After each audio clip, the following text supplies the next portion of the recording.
欢迎回到城市说，我是培真，我是小安。小安，我们这一趟去冲绳之旅回来，我们去了探访了很多景点嘛，没错。可是我们同时也探访一个最重要的地方，就是能量景点，也就是神社。这一次呢，我们去冲绳之旅，我安排了3个神社呢，那也是很著名的琉球八社的3间神社啊，来和大家做一个简单的分享。第一间呢，这个叫冲宫，琉球八社的冲宫。那你觉得冲宫这个神社听起来呢，是跟什么有关呢？冲宫，我会想到跟冲浪有关。没有错，你这个直觉非常正确哦。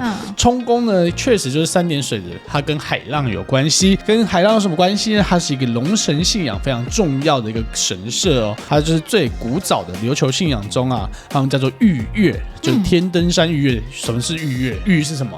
神圣的神圣的山岳，所以呢，那是一座很重要的山脉。古琉球王国呢，在祭祀这个龙宫神最重要的圣地，那也是开辟神之一，也就是所谓的跟着这个当地的居民啊，一起把整块荒地开垦起来一个重要的信仰，建立整个琉球的。但是因为后来呢，琉球王国呢就归属于什么日本，所以呢就把它被编制到这个神道教里头，所以也因此现在是神道教信仰啦，那就变成我们现在熟悉的神社之一。那在里头供奉的这个神明叫做天寿九女龙宫王御神，很长的名字，很长的名字。那其实呢，就是所谓的龙神啦。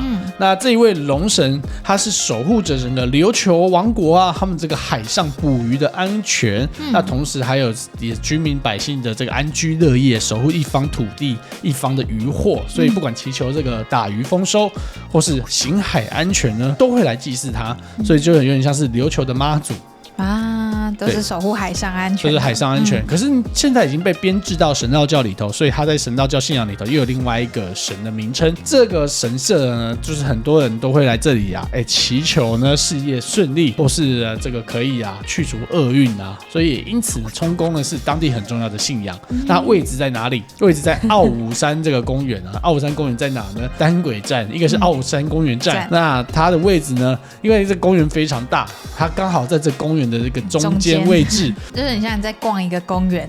对，没有错。所以呢，而且因为它其实不是一个特别的景区，所以大部分的人不会绕到那里去。对，你不太可能会突然逛一逛看到冲宫。对，你很难安排行程到那里，所以你一定是要去参拜冲宫才会去那一趟。所以在这里很推荐大家呢，就是如果你对这个祈求事业顺利的话，一定要特别走这一趟。对，为什么？因为这个龙神呢，他现在因为位置比较尴尬一点，所以来这里参拜的旅客一定是以当地为主嘛。那相比于呢，这个琉球呢很著名的那几间神社，有很多不管是观光景点、拍照点呢，冲宫显然就是没有那个观光资源的优势，很难找得到。对，就很难找到，所以因此呢，参拜的人香火相对没那么旺。但是啊，我去那里的瞬间，我感受到那一块地的这个能量场非常的强，完全可以感受这个作为一方龙神，它的地脉能量非常强悍之外，也感受到这个历史悠久的这个古朴的感觉。所以非常推荐，如果你今天是有在修行的人，或是有在练古法瑜伽，或是你自己喜欢去做冥想打坐吸收天地能量的一些，不管塔罗师啊，或者是你是通灵者，都可以去那边一趟，都可以去吸收到，让龙神帮你洗涤身心灵，净化你之外，那个和他结缘。为什么？因为龙神很想要跟很多人结缘，在当时我也是透过灵摆和龙神沟通，想问他，那有什么事情想要就是我帮他做的吗？他说希望可以让更多人来到冲宫参拜，希望可以和更多来自世界各地的旅客们结缘，在这块土地守护了这么多居民这么久，就非常安宁嘛。所以也希望说可以把这个力量贡献到更多人身上。所以不管你是要来祈求事业顺利，或是呢能够去除厄运，甚至呢希望业绩长红，都可以来祈求这位龙神。这个冲宫介绍到这里呢，小兰当初跟我们一起去，你有什么特别感觉吗？我觉得上面很舒服，然后还可以看到我很喜欢的那个，可以看到轻轨跟那个海的那个景。没错，就是你可以远眺整个城市，一览无遗啊。就是如果你今天要去的话，在夏天的时间，我建议你就是挑清晨可能6点、7点、8点早上去这边，或者是晚上的傍晚4点到6点之间前往。为什么？因为你中午去的时候太阳非常的烈，那你一定会晒伤，或是很容易中暑啊。所以我推荐的你就是在这个太阳没那么强的时候去。再来是因为它那边的山坡的这个石阶比较不好走，所以呢你不要晚上去，对，很容易你跌倒，那就得不偿失了。对，看不清楚就容易受伤嘛。不要那边求求自己平安，结果自己就受伤了。而且晚上的路到达冲宫之前会比较没有人，对，会比较没有人，所以相对呢，可能有一点点这个危险啊，所以还是以安全为主。好，那讲完了冲宫，那我们接下来介绍的是这个波上宫。那琉球八社呢，就是最有名的这个波上宫。现在大家只要去打开冲绳必玩景点首里城，再就是波上宫。波上宫肯定是一直出现，尤其是它的照片很多。那么波上宫尤其啊，就是因为它旁边就是一个很漂亮的海岸线，所以很多人都去那边打卡，又可以在桥上面直接和波上宫合影嘛。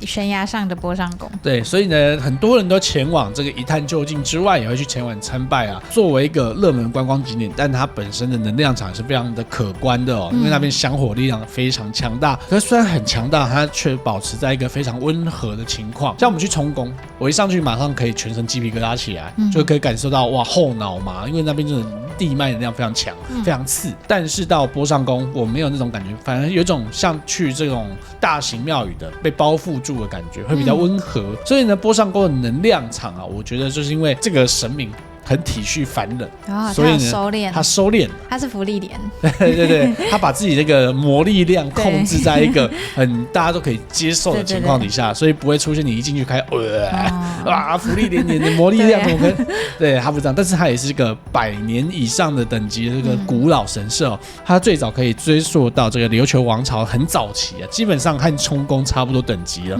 也是最古老的信仰据点。据说这个地方，因为像刚刚讲的冲宫叫做什么神明的山丘，这里呢叫做神明的净土，它是神明想要居住的这个区域，所以叫做理想净土啦，有点像是这个雅典这个希腊奥林帕斯这个众神殿。波上宫呢，它就是一个海神信仰，所以呢那边有很多这个用台湾来想的话啦，就会是很接近这妈祖信仰或王爷信仰的一个区域。所以呢，那边很注重这个海上祈求平安的一些祈愿，或者是圣运，就是出海打仗，要打赢。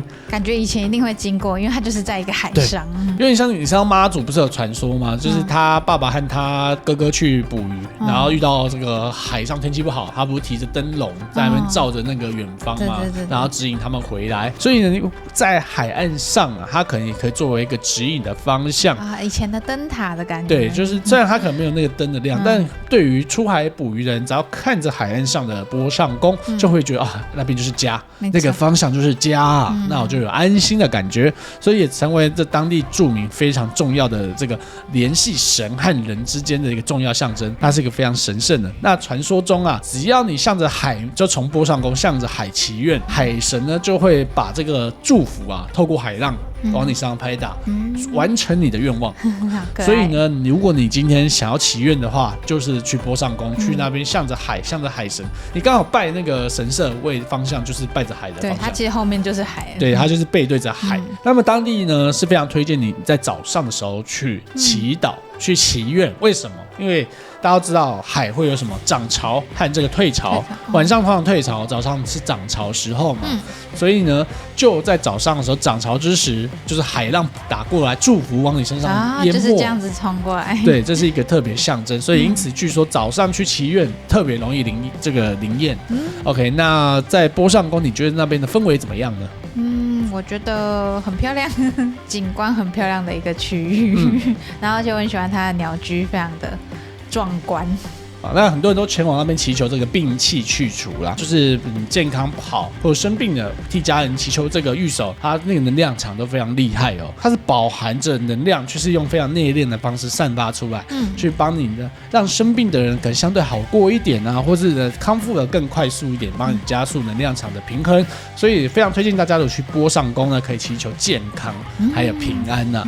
这个海神最重要的作用，当然就是让出海的人平安回来嘛。让这个海上生病没有医生怎么办？让他们可以健健康康的回来当然，它也是一个万能神。其实以上2间神社都是非常万能的啦。第3座神社也是最后一间啦，是这个在市区里头的安里八幡宫。安里八幡宫位置在安里站附近，那其实是一个著名区了。那以前呢，它最早的缘起也是在16世纪末，那已经是这个中国明朝时期了，已经快清朝了吧？在那个时候，琉球是由一个国王统治，叫上宁王，也是一个贤王啦。整个琉球还有很多的小岛国王嘛，但就属它最大，所以也被认为是琉球共主。这个国王呢，他把他的这个城堡就是移到这个首里城，就是从原本的据点移到首里城这地方，然后建造琉球王国。那首里城就是最有名的那个古迹嘛，那个大已经烧了不知道好几次的首里城，现在还在重建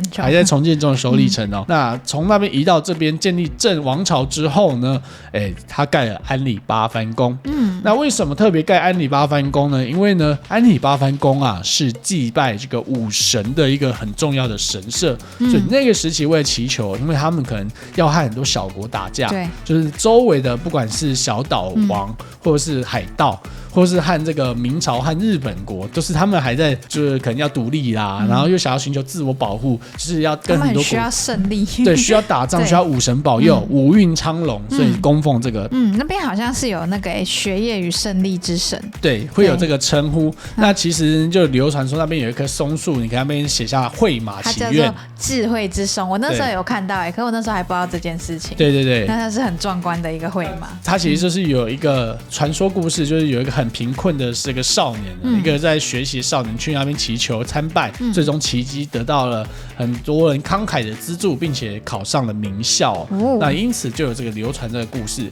但是我们并不是要介绍你去那边祈求学业顺利哦，我们来特别介绍的是安里八幡宫里面有供奉2位女神，其中一位叫御医姬命，大家可以去搜寻御医姬命，她的故事蛮酷的。她是一个在日本神道教里头啊，专属于管辖这个美丽的女神，因为她长得太漂亮了，所以她在管美丽的事物。反正总之就是跟美有关系的都是她管的。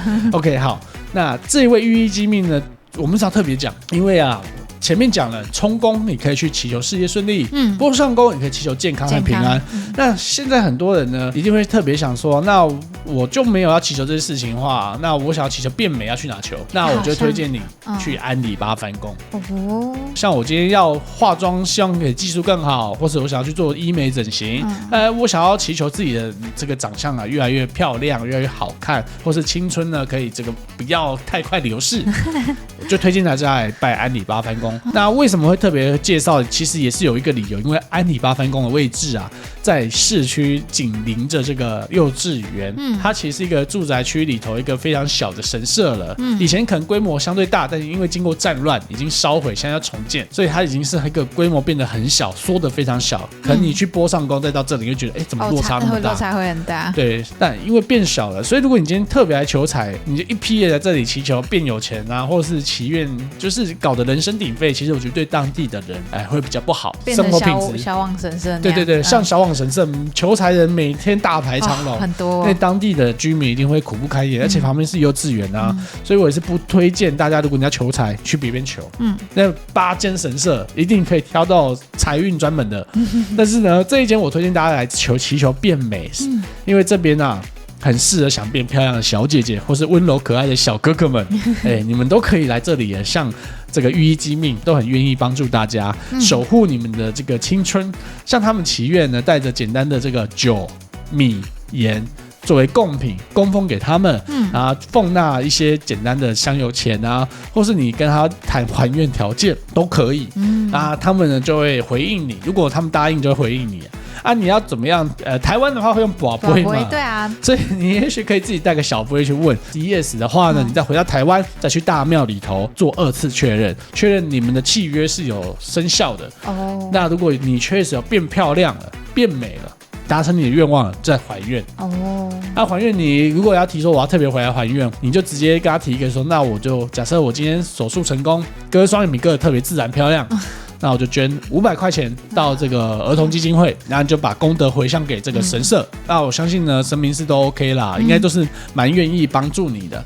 那除了许愿之外，你也可以在那边希望结缘，希望神明可以保佑你们来结缘嘛。因为你特别跑到这一趟呢，他们也都很开心啊。尤其这不管是冲宫和安里八幡宫，都属于香火比较少一点的神社，也只有少数的当地人会去供奉的啦。所以现在很少会有旅人特别去，除非你要收集玉足印。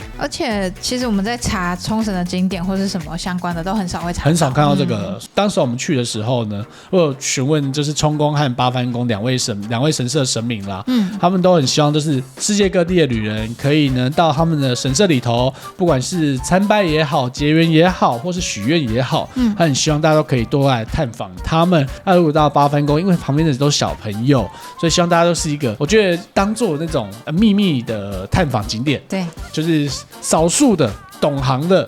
知道那里可以祈求变美的人去就好了。为什么不要祈求发达想发财人去呢？因为那个想发财人会量非常大，那量体一大，旁边的小朋友应该就会受到一些影响，会有很大的困扰，而且会有安全上的疑虑，所以不推荐。我推荐给想变美的朋友们去就好。然后我觉得大家去的时候就是保持那边的安宁，不要太嘈杂，也不要在那边自拍直播啊，就是保持着礼貌虔诚的心灵到那边探访，去那边参拜啊！这个安里八幡宫的神明们呢，都会很开心的。好，那小兰，你在安里八幡宫有特别祈求变美吗？当然有啊，你的求爆对不对？狂求猛求。那你那边有抽签吗？我有抽签，我去投那个硬币，然后他给你什么？应该有个终极吧？终极啊，那就是还离大吉还差一点点，一点点，只要再努力一下就可以了。努力，没有错。好，那各位观众朋友，听完之后对哪一间神社有兴趣，可以在底下留言告诉我们。那我们每个礼拜最重要的事情要干嘛？小兰，要点赞、订阅、加分享。没错，我们每个礼拜会准时更新影片。我是培成，我是小兰，我们下礼拜见，拜拜，拜拜。